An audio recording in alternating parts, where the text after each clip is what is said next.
Magandang araw, ako po si JM De Jesus para sa Pasada Balita ngayong alas 4.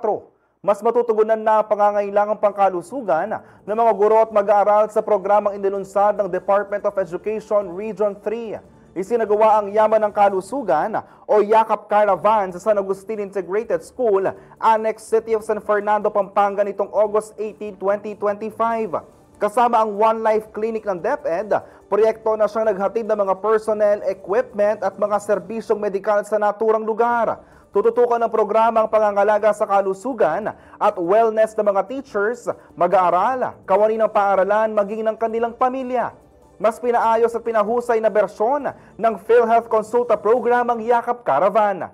Nakapaloob rito ang libreng konsultasyon, mga kinakailangang laboratory test, cancer screening at pagbibigay ng kinakailangang gamot.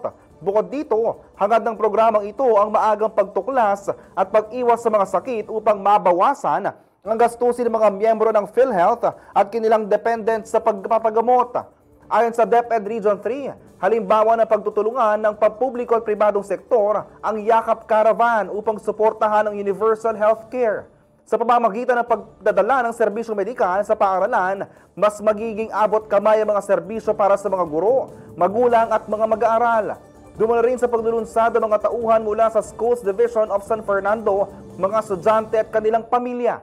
Binigyan din naman ni DepEd Regional Director Dr. Ronnie S. Malyari ang kahalagahan ng kalusugan upang maging matagumpay ang edukasyon.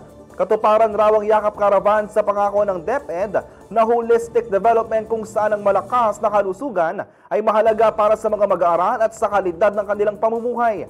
Inaasahang susunod na ipapatupad sa iyong bahagi ng rehiyon ng programang ito ng DepEd.